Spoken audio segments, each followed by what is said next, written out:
Hi guys, welcome back to my YouTube channel. उम्मीद करते हैं कि आप खैरियत से होंगे।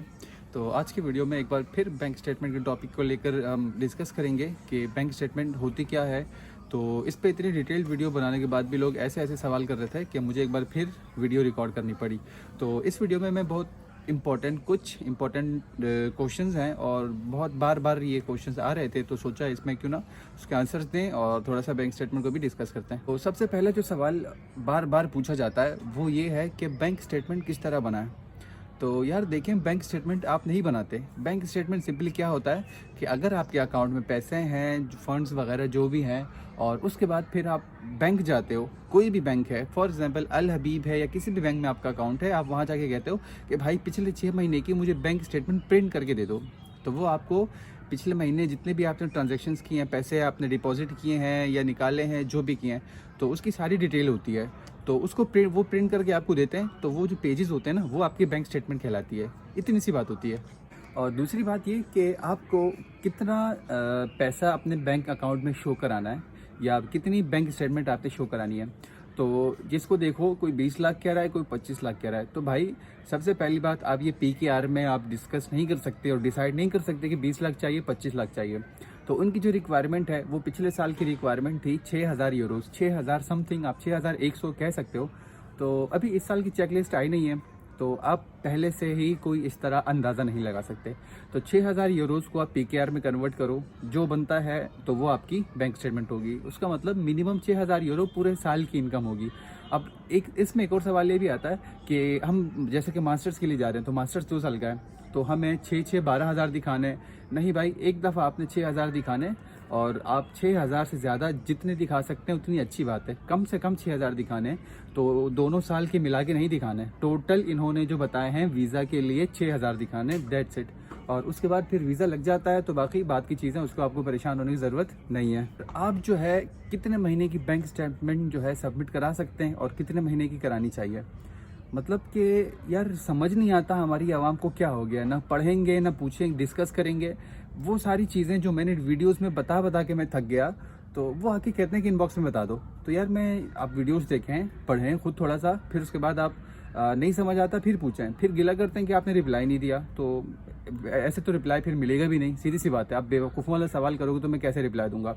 तो खैर, मिनिमम आप 3 मंथ्स की स्टेटमेंट शो करा सकते हैं और मैक्सिमम 6 मंथ की। तो कम से कम 15-20 सवाल मुझे ऐसे आए हैं यूट्यूब पर कमेंट्स और इंस्टा पे मैसेजेस कि हम 2 साल की सैलरी स्लिप दिखा दें। तो भाई 2 साल की सैलरी स्लिप नहीं दिखानी है, जस्ट आपने 6 महीने की जो है वो बैंक स्टेटमेंट दिखानी है, मिनिमम 3 मंथ्स की दिखानी है।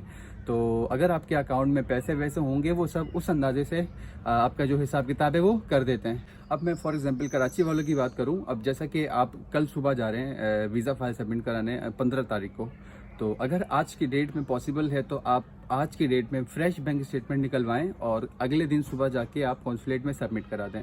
नहीं तो 1 हफ्ता पहले आप निकाल सकते हैं। मेरे ख्याल में जो एक एस्टिमेट है और सबसे आइडियल टाइम जो कह सकते हैं आप, कि 1 हफ्ते पहले तक का अच्छा रहता है। फॉर एग्जांपल आप जुलाई में वीज़ा फाइल सबमिट कर रहे हैं और आपने जनवरी की बैंक स्टेटमेंट निकाल के रखी हुई है, तो आप कहते हैं कि बैंक स्टेटमेंट जनवरी वाली सबमिट करा दूँ, तो ये इम्पॉसिबल है भाई। तो फ्रेश बैंक स्टेटमेंट जमा कराएं, अपने वीज़ा चांसेस बढ़ाएं, उनको कोई रिजेक्शन का मौका ना दें, कोई चांस ना दें। और अगर आपको अपॉइंटमेंट की ईमेल आ गई है कि आप जो है इस डेट को आकर जैरीज में अपने डॉक्यूमेंट जमा कराएं, तो आप उससे 1 आध दिन पहले अपनी बैंक स्टेटमेंट निकाल लें, बाकी सारे डॉक्यूमेंट्स अटैच करें और वो उसके साथ सबमिट करा दें। बहुत सारे लोग ऐसे होते हैं जिनके 2 स्पॉन्सर होते हैं। तो ये सारी डिटेल डॉक्यूमेंट्स की मैं अपने वीज़ा फाइल वाले में बता चुका हूँ, उसको यहाँ फिर से डिस्कस नहीं करूँगा। सिर्फ यहाँ पर बताने का मकसद ये है कि अगर आपके 2 स्पॉन्सर हैं तो मतलब आपके 2 बैंक स्टेटमेंट लगेंगी। आपके अब्बू आपके स्पॉन्सर हैं, आपके भाई आपके स्पॉन्सर हैं, तो अब्बू का भी एफिडेविट बनेगा कि अब्बू मेरे स्पॉन्सर हैं, भाई का भी बनेगा कि भाई मेरे स्पॉन्सर हैं, और सारी डिटेल्स जो हैं वो भाई की भी लगेंगी और सारी डिटेल्स जो हैं वो अब्बू की भी लगेंगी। यहाँ तक कि बैंक स्टेटमेंट भी अब्बू का लगेगा, बैंक स्टेटमेंट भी भाई का लगेगा, दोनों चीज़ें लगेंगी, अलग अलग या एक का नहीं लगेगा। एक और सबसे ज़्यादा इम्पोर्टेंट सवाल मेरी नज़र में, कि लोग कह रहे होते हैं कि चाचा को बना दें स्पॉन्सर, मामू को बना दें। नहीं भाई, चाचा मामू नहीं हो सकता, जस्ट आपके ब्लड रिलेशन हो सकते हैं, अम्मी अब्बू भाई बहन।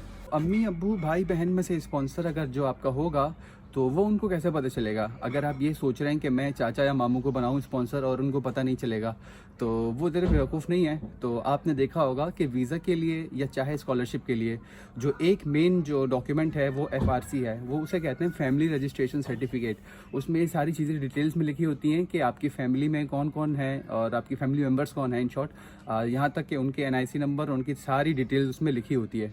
तो इसीलिए आपके फैमिली मेम्बर्स के अलावा कोई आपका स्पॉन्सर नहीं हो सकता। अगर आपने अपने अकाउंट में 30 लाख रखे हैं, PKR 30 लाख, और आपने वीज़ा फ़ाइल अपनी सबमिट करा दी, आपकी फ़ाइल प्रोसेसिंग में है, चाहे कॉन्सुलेट में है या चाहे एम्बेसी में, और आप कहते हो कि यार बस मैंने तो फ़ाइल सबमिट करा दी, बैंक स्टेटमेंट मैंने निकलवा के आपने सबमिट करा दी, तो अब मैं बैंक से पैसे निकलवा लेता हूँ। तो भाई ऐसी गलती बिल्कुल मत करना। अगर क्रॉस चेक हो गया तो वीज़ा ऑफिसर या एम्बेसी में, कॉन्सुलेट से किसी ने आपके बैंक से मालूम करके देखा कि आपके अकाउंट में पैसे नहीं हैं, तो पहली फुर्सत में आपका वीज़ा रिजेक्ट हो गया।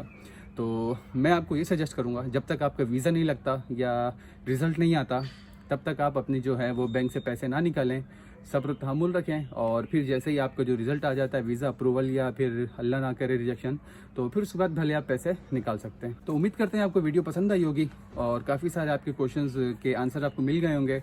अगर कोई चीज़ फिर भी रह गई है तो आप कमेंट कर सकते हैं, मैं जब टाइम मिलेगा नेक्स्ट वीडियो रिकॉर्ड करूंगा।